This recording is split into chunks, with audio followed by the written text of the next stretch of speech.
에서 21장까지 말씀입니다.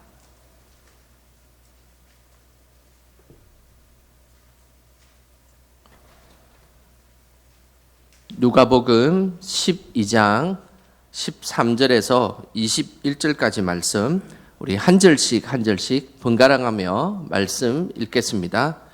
무리 중에 한 사람이 이르되 선생님, 내 형을 명하여 유산을 나와 나누게 하소서 하니, 이르시되 이 사람아, 누가 나를 너희의 재판장이나 물건 나누는 자로 세웠느냐 하시고, 그들에게 이르시되 삼가 모든 탐심을 물리치라. 사람의 생명이 그 소유에 넉넉한 데 있지 아니하니라 하시고, 또 비유로 그들에게 말하여 이르시되 한 부자가 그 밭에 소출이 풍성하매 심중에 생각하여 이르되 내가 곡식 쌓아 둘 곳이 없으니 어찌할까 하고, 또 이르되 내가 이렇게 하리라. 내 곳간을 헐고 더 크게 짓고 내 모든 곡식과 물건을 거기 쌓아두리라. 또 내가 내 영혼에게 이르되 영혼아, 여러 해 쓸 물건을 많이 쌓아 두었으니 평안히 쉬고 먹고 마시고 즐거워하자 하리라 하되, 하나님은 이르시되 어리석은 자여, 오늘 밤에 내 영혼을 도로 찾으리니 그러면 내 준비한 것이 누구의 것이 되겠느냐 하셨으니. 같이 읽겠습니다. 자기를 위하여 재물을 쌓아두고 하나님께 대하여 부요하지 못한 자가 이와 같으니라. 아멘. 오늘도 주일 아침에 예배를 사모하여서 나오신 우리 성도님들 주님의 이름으로 축복하고 환영합니다.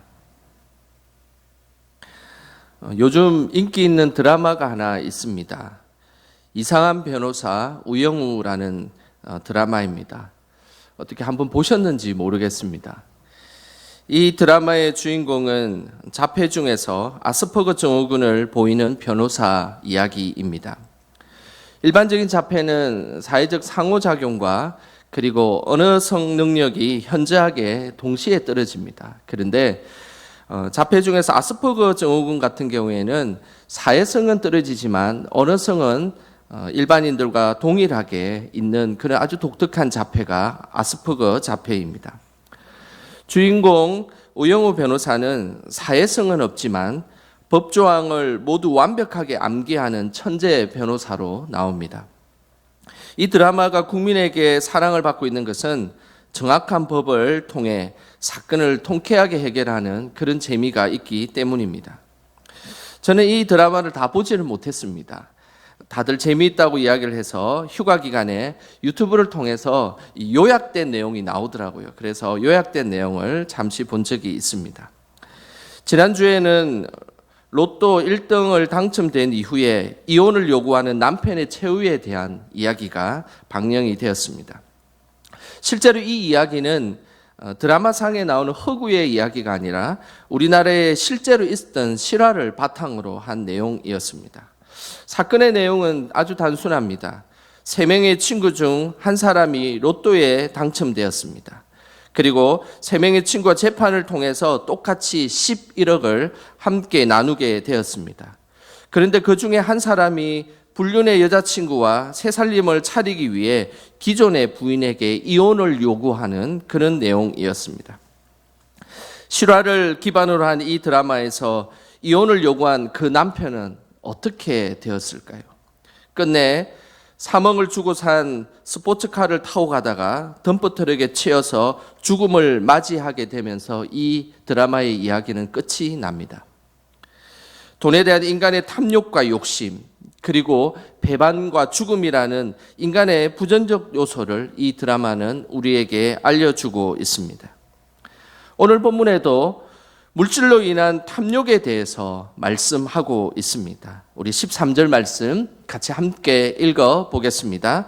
무리 중에 한 사람이 이르되 선생님, 내 형을 명하여 유산을 나와 나누게 하소서 하니, 무리 중에 한 사람이 예수님에게 찾아왔습니다. 그러면서 예수님을 향해서 선생님이여 라고 불렀습니다.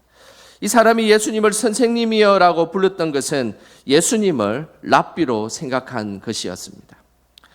이 사람은 유산 분배를 예수님에게 요청하였습니다. 당시 랍비들은 공정한 재산 분배를 해결해 주었던 당시의 풍습이 있었기 때문에 예수님에게 요청한 것입니다. 그래서 예수님에게 자신의 형의 유산을 정확하게 분배해 달라고 요청한 것입니다. 여기에서 중요한 사실이 하나 있습니다. 13절에 이 사람이 예수님을 찾아온 것은 공정한 유산 분배를 해달라는 것인데, 중요한 것은 나는 잘못이 없는데 자신의 형이 잘못했다는 전제를 깔고 이야기하고 있는 것입니다. 율법의 유산 상속의 방법은 신명기 21장 17절에 그대로 나옵니다. 신명기 21장 17절에 보면 오늘 이 유산 분배를 비교해 보면 장자에게 3분의 1을 주고 동생에게 3분의 1을 주면 율법대로 유산 상속이 되는 것입니다. 이 사람은 장자인 형이 3분의 1을 가져가려고 한 것에 대한 불만이 아니라 그 이상을 가져가려고 한 것에 대한 불만이 있었기 때문에 예수님에게 찾아온 것입니다. 예수님은 율법대로 이 형에게 명령하여서 율법을 상속해 달라는 이 사람의 요청을 받게 된 것입니다. 여러분 같으면 이 문제를 어떻게 해결하시겠습니까? 율법대로 집행만 하면 이 문제가 해결될까요? 예수님의 방법이 15절에 나옵니다. 우리 15절 말씀 같이 함께 읽겠습니다. 그들에게 이르시되 삼가 모든 탐심을 물리치라. 사람의 생명이 그 소유에 넉넉한 데 있지 아니하니라 하시고, 예수님은 단순히 재산 분배에 초점을 맞추지 않았습니다. 예수님은 그 사람의 마음 중심에 있는 탐심에 초점을 맞추었습니다. 그래서 모든 탐심을 물리치라라고 말씀하신 것입니다. 여기에서 탐심은 헬라어 원어로 플레오넥시아라는 단어를 씁니다. 이 플레오넥시아라는 이 단어는 자신의 분에 넘치도록 많은 것을 가져가려고 하는 욕심을 의미하는 것입니다. 예수님은 단순히 눈에 보이는 재산 분배에 초점을 두지 않았습니다. 이들 속에 있는 탐심에 초점을 맞춘 것입니다. 이 탐심이 재산 분배의 핵심이기 때문입니다.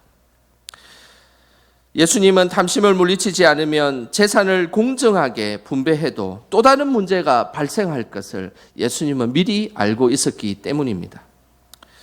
어제 아침에 저희 집에 둘째와 셋째가 약간의 다툼이 있었습니다. 그 이유는 이불 하나를 가지고 서로 많이 덮으려고 싸움을 하고 있었습니다. 한쪽에서 이불을 이렇게 당기면 저쪽에서 또 이불이 모자란다고 이렇게 당기고, 이렇게 하면서 두 명이서 이불 하나를 놓고 서로 많이 덮으려고 싸우고 있었습니다. 만약 이 상황에 단순히 이불을 공정하게 덮게 하는 것이 본질일까요? 이불을 공정하게 덮게 하는 것이 문제의 해결점이라면 매우 단순하게 해결할 수 있습니다. 이불을 가져와서 가위로 반으로 싹 잘라가지고 너도 하나 가져가고 너도 하나 가져가고 이렇게 하면 문제가 해결이 됩니다. 아주 쉽죠? 그런데 이것이 문제의 본질이 아닙니다. 이들이 서로 양보하지 않고 서로 많이 덮으려고 하는 탐욕이 이들의 문제의 핵심인 것입니다. 이 탐욕을 해결하지 않으면 이불 외에도 먹는 것, 노는 것, 나중에는 돈을 가지고 싸우지 않겠습니까? 결국 본질은 우리 마음의 문제입니다. 우리의 마음을 해결하지 않으면 또 2차, 3차 문제가 발생하게 되는 것입니다. 우리는 재산 분배에 앞서서 우리 마음속에 용서하고 양보하고 사랑하고 섬기는 것이 그 마음속에 먼저 자리 잡아야 된다는 것입니다. 이런 선한 마음이 전제되지 않으면 재산 분배는 결국 형제 사이를 갈라놓게 될 것입니다. 예수님이 두 형제를 불러서 율법의 정황대로 나누어 주었다면 이들이 서로 얼굴을 보며 서로 만날 수 있을까요? 그래서 예수님은 탐심을 물리치라라고 말씀하신 것입니다. 그런데 예수님은 단순한 탐심을 말씀하지 않았습니다. 오늘 성경을 잘 읽어보면 모든 탐심이라고 말씀하고 있습니다. 여기서 모든 탐심은 단순히 물질에만 국한되는 것이 아닙니다. 우리가 이 땅을 살아가는 데 있는 많은 물건들, 명예, 그리고 관계들, 이런 많은 것들을 우리가 소유하려고 하는 모든 것에 대한 탐심을 예수님은 물리치라라고 우리에게 말씀하고 있는 것입니다. 탐심이 해결되지 않으면 세상에 속한 모든 것에 문제가 발생하고 결국 서로 갈등하고 싸우는 문제로 결론이 나게 될 것입니다. 그렇다면 우리의 탐심은 우리가 어떻게 해결할 수가 있을까요? 이 탐심의 문제를 해결하기 위해서 예수님은 매우 중요한 비유의 말씀을 하셨습니다. 16절입니다. 16절에 보면 또 비유로 그들에게 말하여 이르되 한 부자가 그 밭에 소출이 풍성하매. 예수님은 한 부자의 비유를 말씀하셨습니다. 그 부자는 소출이 풍성하다고 말씀하고 있는 것을 보아 평소에 자기가 가지고 있는 재산보다 이제 소출이 더 많아져서 자신의 재산이 더 많이 부풀러져 있고 더 많은 재산을 얻게 된 것을 알 수 있습니다. 원래부터 부자인데 더 많은 소출이 생겼으니 얼마나 더 큰 부자가 되었을까요? 이 부자가 자신의 부를 어떻게 해결하는가를 오늘 말씀을 통해서 말씀하고 있습니다. 자신이 생각했던 것보다 더 큰 소출이 발생하자 부자는 고민하기 시작했습니다. 심중에 이르기를 이 많은 곡식을 쌓아둘 곳이 없으니 내가 이 곡식을 어떻게 할까? 그는 고민하기 시작했습니다. 그리고 나서 18절에 보면 부자가 이 문제를 해결하기 위해서 지금의 곡간을 헐고 더 큰 곡간을 지으면 되겠다라고 생각을 한 것입니다.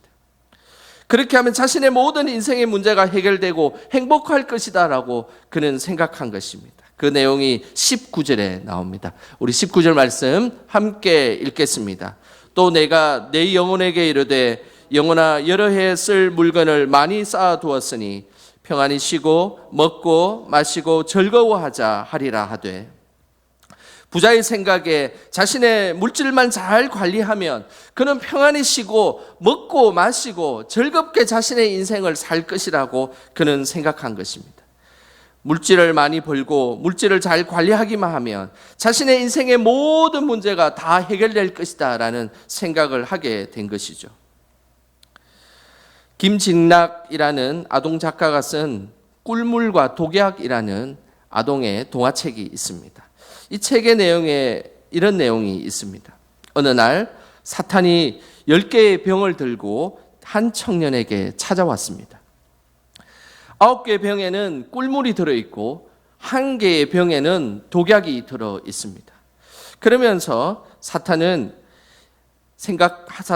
청년에게 와서 이 10개 중에 하나의 꿀물을 마시면 너에게 큰 돈을 줄 것이다 라고 이야기를 한 것입니다. 처음 생각에 청년은 아무리 좋다고 해도 생명과 바꿀 수 없다라고 거절을 했습니다. 그런데 자꾸 사탄이 찾아와서 유혹을 했습니다. 그래서 청년은 10병 중에 딱 한 병인데 라고 하면서 떨리는 손으로 10개 중에 있는 한 병의 병을 가지고 골라서 마셨습니다. 어떻게 되었을까요? 다행히 죽지 않았습니다. 사탄은 청년에게 큰 금액의 돈을 주었습니다. 그러면서 청년은 사탄에게 다시는 오지 말라라고 소리쳤습니다. 근데 사탄이 또 다가와서 9개의 병을 들고 찾아왔습니다.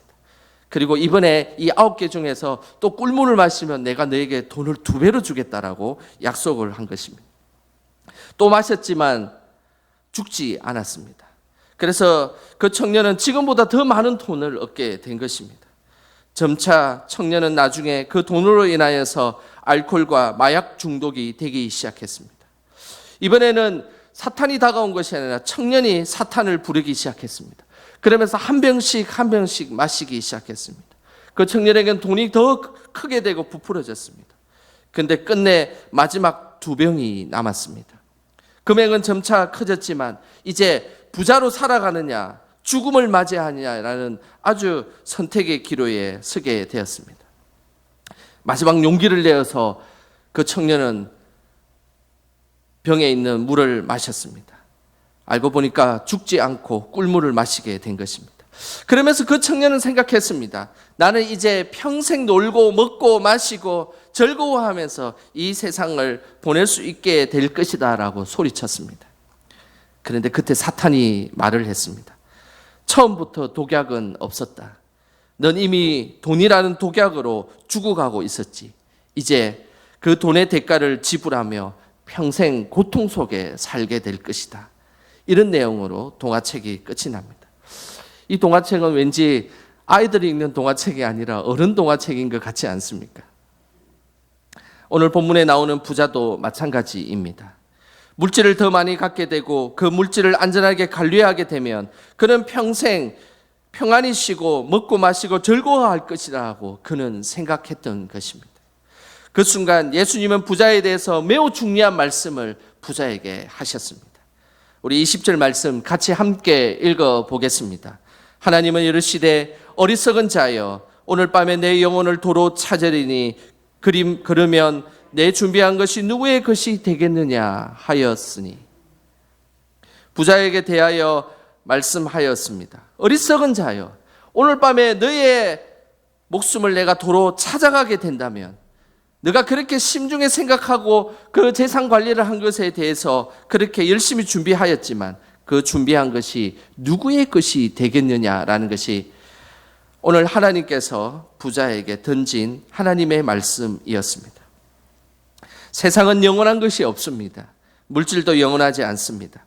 하나님이 우리의 목숨을 가져가시면 세상의 것들은 허무하게 없어지는 것들입니다. 예수님은 우리에게 분명히 말씀하셨습니다. 그렇게 많은 소출과 재산을 관리하기 위해 밤낮 고민하고 보관해 되었지만 정작 그날 밤에 너의 목숨을 가져간다면 도대체 이것이 누구의 것이 되겠느냐라고 예수님은 그 부자에게 질문을 하셨던 것입니다. 이 사실을 알면서도 죽음과 인생의 끝을 한 번도 생각하지 못하고 살아가는 것이 우리들의 모습이지 않습니까? 저는 매번 장례식장을 참석하면 반복적으로 드는 생각이 있습니다. 그것은 내 인생의 끝이 만약에 죽음으로 끝난다면 내 인생은 얼마나 허무한 인생이 될까라는 생각입니다. 그리고 또 한 가지는 내가 하나님을 믿고 예수님을 믿기에 구원받았다는 것이 얼마나 감사한지 항상 장례식장을 갈 때마다 느끼는 저의 생각입니다. 그래서 우리는 기도해야 합니다.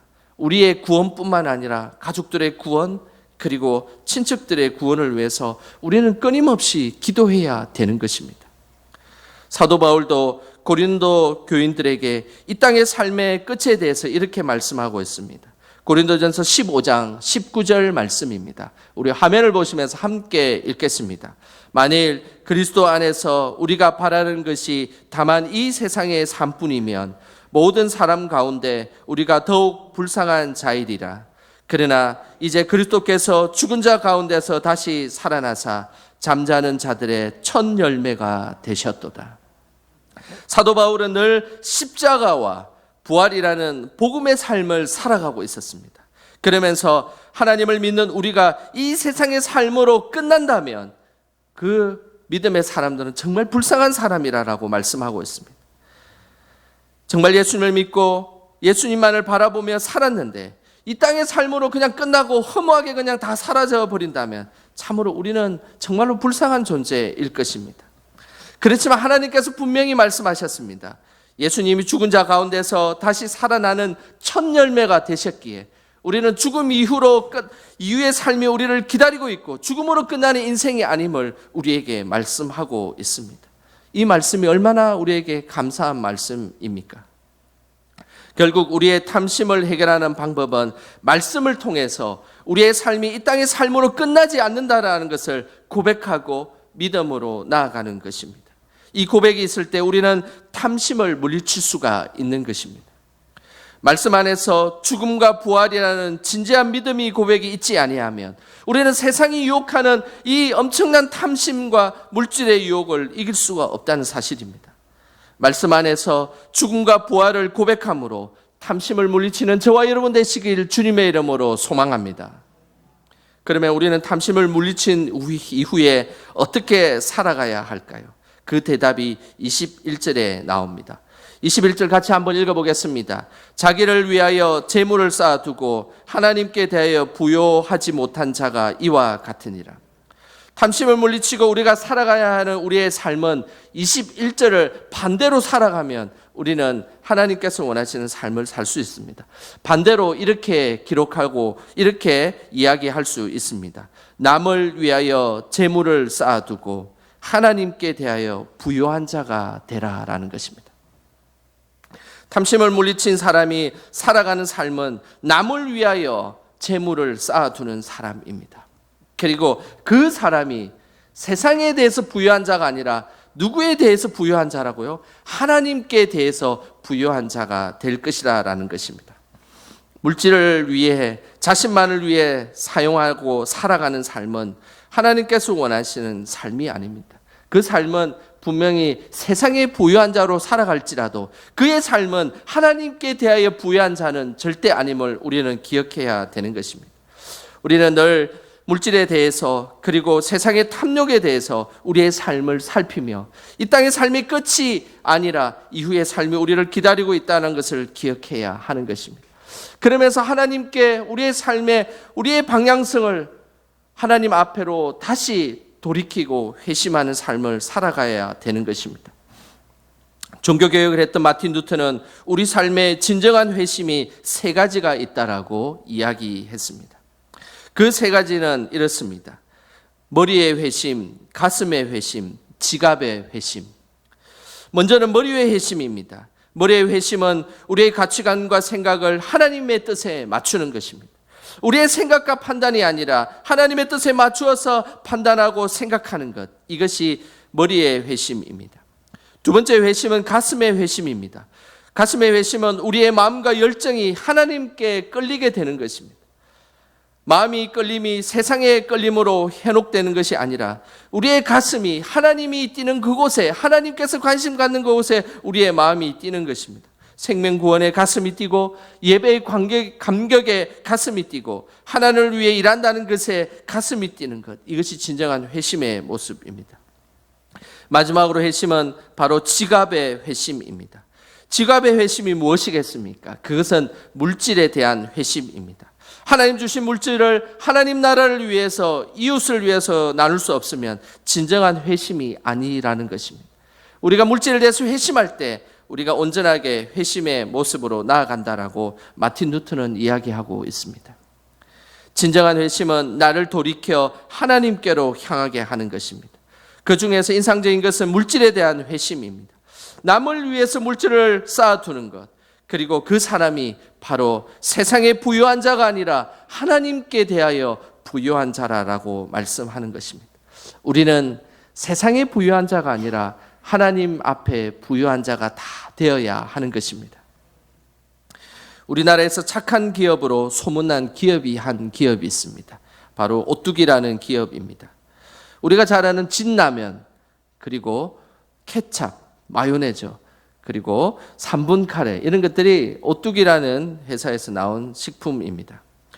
이 기업이 착한 기업으로 된 것은 오뚜기 창업자 함태호 회장 때문입니다. 이 기업이 착한 일을 많이 했다고 해서 소비자들이 이 기업에 이런 별명을 지어주었습니다. 오뚜기라고 부르지 않고 갓뚜기라고 소비자들이 이름을 불러주었습니다. 이 갓이라는 것은 하나님을 의미하는 그 갓입니다. 오뚜기가 사람들에게 사회의 칭찬을 받은 이유가 있습니다. 아주 많은 이유들이 있는데 그 중에 대표적인 것은 이 오뚜기 기업은 30년간 5천여 명의 아이들의 심장을 고쳐주고 있습니다. 한 달에 대략 22명의 아이들의 심장을 매달 고쳐주고 있어요. 지금 5,000명이 넘는 많은 선천적 심장병을 걸린 아이들이 고침을 받고 있습니다. 사실은 이 이야기를 함태호 회장이 돌아가시기 전까지는 사실은 세상에 알려지지 않았습니다. 함태호 회장이 돌아간 이후에 이것이 세상에 알려지게 된 것입니다. 독실한 기독교인이었던 함 회장은 오른손이 하는 일을 왼손이 모르게 하라는 말씀을 그대로 실천한 것입니다. 최근 이 오뚜기 제품 시식 코너를 운영하는 아르바이트 직원들을 수백억 원을 들여서 모두 정규직으로 전환시켜 주었습니다. 얼마나 좋은 일이겠습니까? 이런 선행으로 인해서 소비자들은 오뚜기라 부르지 않고 갓뚜기다라고 부르고 있는 것입니다. 많은 재산을 갖고 있지만 이웃에게 그 자신의 재산을 나눈다는 것, 오히려 쉬운 일이 아닙니다. 남들에게 보이기 위해서 그 재산을 나누는 모습을 하는 척하는 것은 쉬울 수 있습니다. 그러나 보이지 않는 곳에서 정말로 섬기는 일은 참으로 쉬운 일이 아닙니다. 남을 위하여 재물을 쌓아두고 그리고 하나님께 부유한 자의 모습은 오늘 이 함 회장의 모습일지도 모릅니다. 예수님은 물질을 만몬이라고 이야기했습니다. 신과 같은 존재라고 이야기하신 것이죠. 그 만몬을 쫓아가는 인생은 오늘 본문에는 어리석은 인생이라고 분명히 말씀하고 있습니다. 하지만 물질을 가지고 이웃을 위해 사용하는 인생은 하나님께 부여한 인생임을 우리에게 말씀하고 있음을 기억해야 하는 것입니다. 하나님께 부여한 인생은 탐심을 물리칠 수가 있습니다. 그것이 믿는 자의 모습입니다. 오늘도 이 땅에 탐심을 물리치고 하나님께 부여한 자로 살아가는 저와 여러분 되시길 주님의 이름으로 축원합니다. 하나님 아버지, 세상에 부여한 자가 아니라 하나님께 대하여 부여한 자로 저희들을 인도해 주셔서 감사드립니다. 눈앞에 보이는 탐심을 물리쳐 주시고 물질만을 쫓아가는 인생들이 되지 않게 성령께서 함께하여 주시옵소서. 이웃을 위해서 물질을 사용하게 하시고 늘 선한 영향력을 끼치는 우리의 인생이 되게 하여 주시옵소서. 예수님의 이름으로 기도드립니다. 아멘.